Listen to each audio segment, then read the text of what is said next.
लगता होगा। ये इस तरह खंडहर हो चुका है। और देखिए ही इन जगहों पे आके कुछ रातें बिताइए, कुछ दिन बिताइए।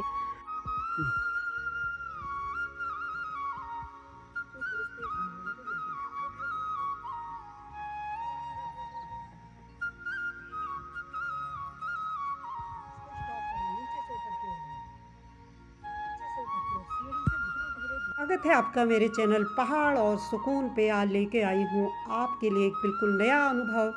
आप बने रहिए मेरे साथ, चलते हैं एक नए सफ़र पे और मारते हैं अपने अपने अनुभव। तो आज की जर्नी में स्टार्ट कर रही हूँ। गुड मॉर्निंग, आप लोग कैसे हैं? ये पंचमी के दिन की ही क्लिप्स हैं जो कि मैंने उस दिन का फुटलिंग ब्लॉग यहाँ पे छोड़ दिया था, यहीं से स्टार्ट कर रही हूँ। बाद में ले जाऊँगी आपको अपने ससुराल और आप देखेंगे कि क्यों हम लोगों ने अपना गांव छोड़ दिया है। हमारा रोड के हाल तो आप देख ही रहे हैं। रोड अभी तक दुनिया बदल गई और जंगल देखिए कितना घनघोर जंगल है।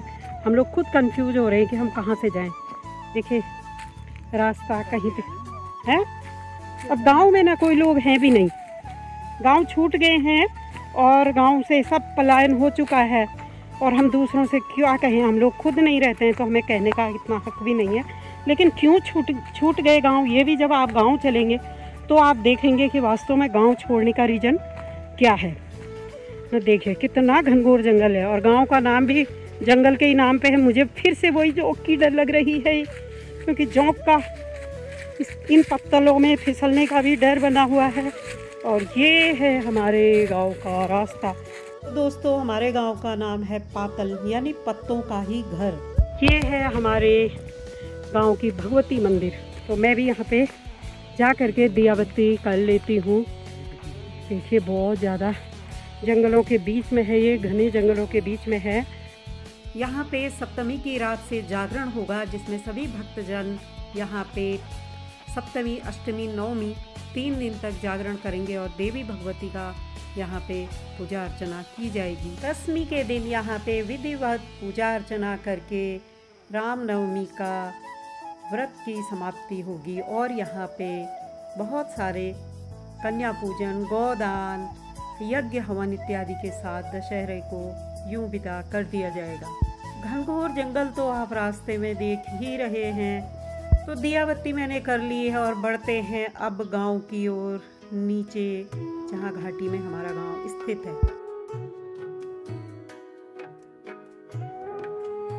घनघोर जंगल है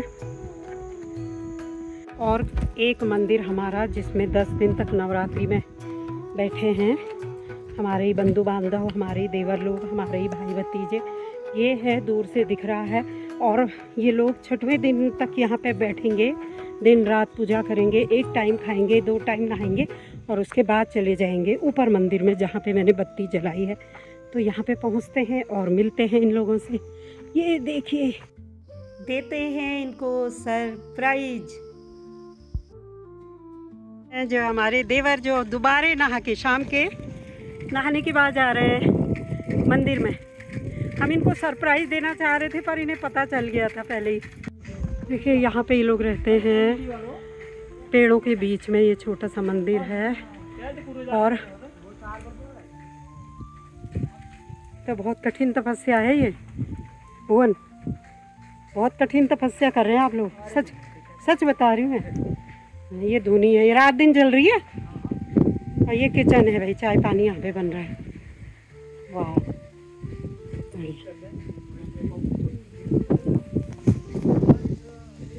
यहाँ तो बहुत लोग हैं। तो पूरा इंतज़ाम है, ढोलक वगैरह है और सोने के लिए भी यहाँ पे इन लोगों ने गद्दे वगैरह डाल रखे हैं। तो यहाँ पे इन लोगों ने पूरा इंतज़ाम किया है। ये बुक्स वगैरह भी हैं दुर्गा सप्तशती की। और ये है मंदिर। बहुत कठिन है भाई। तो इसी मंदिर प्रांगण में 6 दिन तक ये लोग बैठे हैं, व्रत उपवास किया है। सप्तमी को यहाँ पूजा अर्चना होगी और उसके बाद बाकी दशहरे तक जागरण 9 दिन तक ऊपर भगवती मंदिर में किया जाएगा। तो चाय पानी हम लोगों ने पी ली और अब बढ़ते हैं गांव की ओर। पहुँच गए हैं गांव की ओर। लगभग गांव यहाँ पे से शुरू हो रहा है। गांव हमारा बहुत बड़ा नहीं है, छोटा सा गाँव है। कालू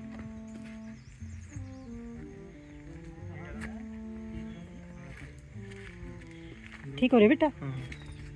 ओए कालू ठीक हो रहे? अरे क्या हो गया इसको?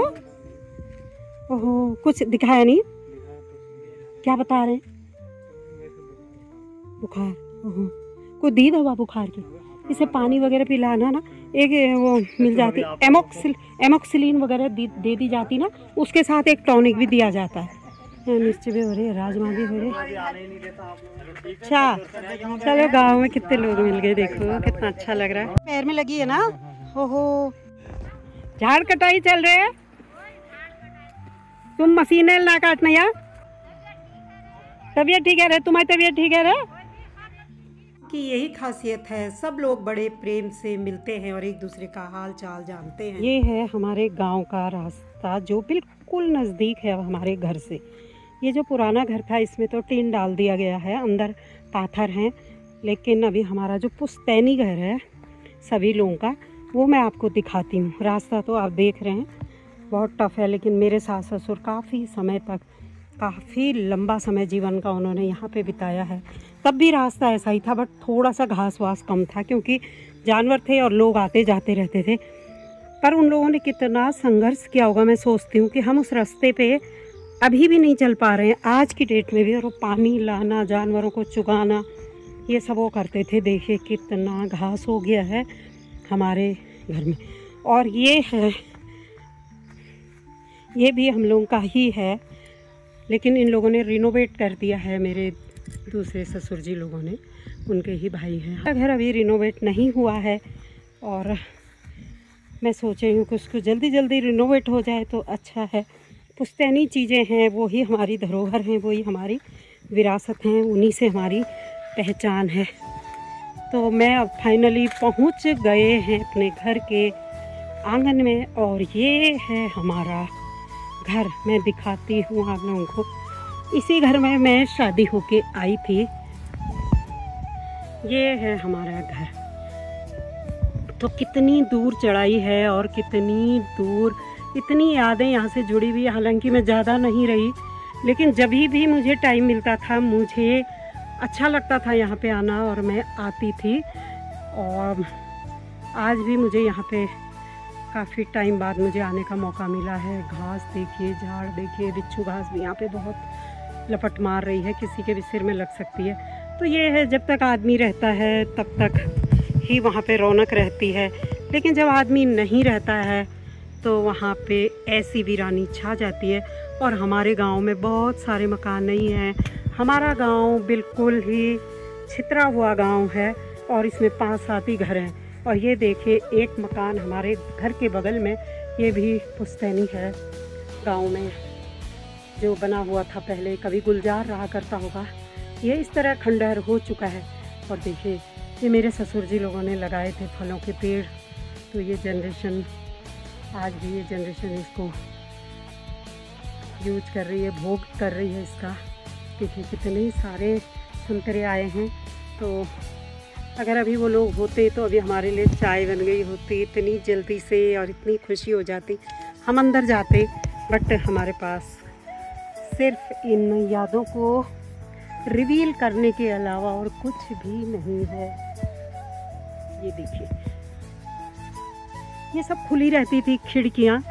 इधर वाले इलाके में यहाँ पे सिलबट्टा था, यहीं पे गैस भी रख दिया था, बाद में चूल्हा अंदर को था, बट अभी ना ताला लगा है तो मैं आप लोगों को दिखा भी नहीं सकती हूँ। बट यही है हमारा पुश्तैनी घर। पलायन के ऊपर बहुत सारी बातें होती हैं। सभी लोग कहते हैं कि अपना गांव लोगों ने छोड़ दिया, पलायन हो गया। लेकिन आप कभी इन जगहों पे आके रुकिए, आप कभी इन जगहों पे आके कुछ रातें बिताइए, कुछ दिन बिताइए और यहाँ की परेशानियों को समझिए। गांव की पानी नहीं है, गैस लकड़ी लाने के लिए आपको इतनी दूर रोड है, बहुत दूर जाना पड़ता है। यहाँ से वो रोड दिख भी नहीं रही है जहाँ पे रोड है। और रास्ता तो आप देख ही रहे हैं इस तरह से है। वहाँ से सामान लाना, और अगर कोई बीमार हो जाए तो उसको डोली में ले जाना पड़ता है। और ये कुछ भी राशन इत्यादि, अगर एक माचिस भी ख़त्म हो जाए तो आदमी को बहुत दूर जो है जाना पड़ता है, बहुत चढ़ाई चढ़ के। उसके बाद कुछ दुकानें हैं वो भी बहुत ज़्यादा नहीं हैं। तो अगर आदमी यहाँ पे हॉस्पिटल की सुविधा नहीं है, यहाँ पे स्कूल नहीं है, यहाँ पे कोई भी चीज़ ऐसी नहीं है जिससे कि पलायन को रोका जा सके, तो बहुत लोग कहते हैं कि पलायन रोकें। पलायन रोकने के लिए सभी लोगों को, विशेषकर सरकार को, गाँव में सुविधाएं देनी पड़ेंगी और उसके बाद ही पलायन रोकने की बात होनी चाहिए, क्योंकि हम सभी लोग ये चाहते हैं पलायन रुके। बट लोग क्यों जा रहे हैं, इसकी जीती जागती तस्वीर हमारा गांव खंडहर में तब्दील होते घर, और कोई भी सुनसानियत देखिए गांव बहुत। वो जो नीचे वाला गांव आप देख रहे होंगे ये दूसरा गांव है, ये हमारा गांव नहीं है। हमारा गांव सिर्फ यही 2-4 मकान हैं और इनमें से भी अधिकतर लोग पलायन कर चुके हैं। जो लोग बाज़ार में आ गए हैं पढ़ाने के लिए, बच्चों को पढ़ने के लिए, और सब लोग अब बाहर जा चुके हैं। और ये देखिए, तो इतनी दूर आकर के कैसे उम्मीद की जा सकती है कि पलायन रुक जाए। मुझे तो लगता है पलायन रोकने के लिए सरकार को ये खंडहर होते हुए घर, ये छूटे हुए घर जो बहुत कुछ कहते हैं, और आपको तो बहुत याद आ रही होगी घर की, है घर की रिनोवेट करना है घर को, और हाँ बहुत ज़रूरी है। और ये घर देखिए ऐसे ही नहीं तो हमारा ये घर भी इसी तरह हो जाएगा, और फिर केवल उसके अस्थि पंजर अवशेष ही मात्र रह जाएंगे जहाँ पे हम लोग याद कर सकेंगे कभी एक घर था। बैठ चुकी हूँ मैं सीढ़ी पे, और हमारे गांव में अभी तक रोड नहीं आई है। एक तरफ हम बहुत आगे चांद सूरज की बात करते हैं, लेकिन हकीकत ज़मीन ये है जो मैं आपको दिखला रही हूँ। तो यहाँ पे बैठी हूँ मैं अपने घर के पास, और सीढ़ियों में ये दिखाई नहीं दे रहा है आप लोगों को। चलते हैं, अब बुरा लग रहा है घर के ये जो स्थिति देख रहे हैं घास वास यहाँ पे। तो जो भी है वो हर गांव हर घर कुछ कहता है। उत्तराखंड का पलायन का कारण बता ही दिया है। गांव में अमरूद का पेड़ भी लगा है, ये देखिए अमरूद, ये जिसने भी लगाया बहुत अच्छा काम किया है, ये देखिए।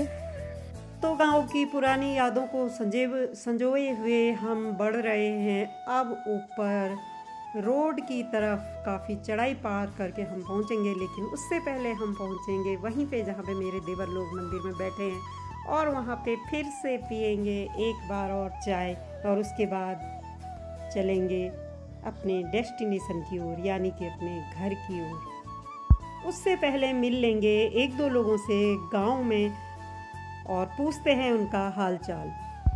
पानी की टंकी जो आप देख रहे हैं, कभी ये इतनी गुलजार थी, यहाँ पे पानी खूब पानी आता था और ज़्यादा दूर भी नहीं था, तो लोग यहाँ पे आते थे। देखिए हमारे यहाँ से यहाँ पे पानी लेने आना जानवरों को लिए, खुद के लिए, वो भी काफ़ी कष्टदायी था, पर उन लोगों ने ये सब किया है। और आज ना ही टंकी में पानी आता है। लेते हैं अपने गांव के कुछ लोगों से, इनके पैर में आई है चोट, जानते हैं इनका हाल चाल।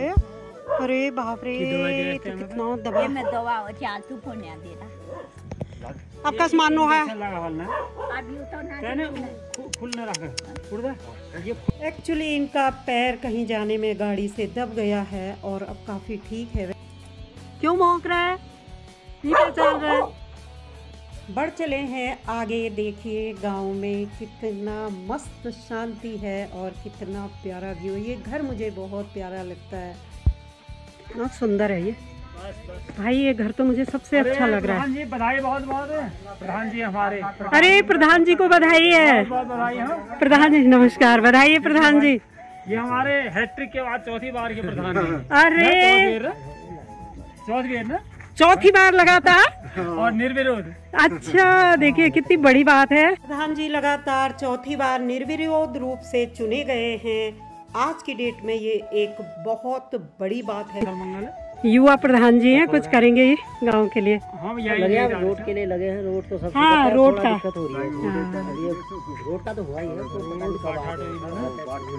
अब सरकारी काम में ना टाइम लगता है ना, लेकिन उनको ना थोड़ा सा बार बार पुश करना पड़ता है। हाँ, कुछ तो हुआ है, लेकिन अब थोड़ा हो जाता है, इस बार हो जाएगा। चलिए बढ़िया बढ़िया। पहुंच गए हैं उसी जगह पे, मंदिर पे, जहाँ पे हमने पहली बार चाय पी थी। और अब यहाँ पे थोड़ी देर रेस्ट करके निकलते हैं आगे। देखिए इन लोगों की चल रही है शाम की तैयारी, शाम का स्नान हो गया है और हम भी चाय पी के बढ़ चले हैं आगे। हमारे साथ एक कोई और भी हमारे अपने लोग जुड़ चुके हैं जो कि जाएंगे अलग रास्ते से और हम जाएंगे सीधे। आप तो बिल्कुल जंगलों के बीच से चले गए। नहीं, ये तो बहुत ही भयंकर जंगल है, बाघ भालू की डर अलग है। ये कौन सा पौधा है? ब्राह्मी। क्या काम आएगा ये? जंगल में औषधीय पौधों की भरमार है, तो ब्राह्मी याददाश्त बढ़ाने, थकान दूर करने, नेत्र ज्योति और अन्य पेट के रोगों में काफ़ी लाभदायक होता है। ये है ब्राह्मी। देख लीजिए लौटते हुए का नज़ारा, जंगल, बड़ी बड़ी लताएं नीचे को झूलती हुई, एक अलौकिक सौंदर्य तो देता है, साथ ही सोचने को बहुत कुछ मजबूर करता है मेरा गांव।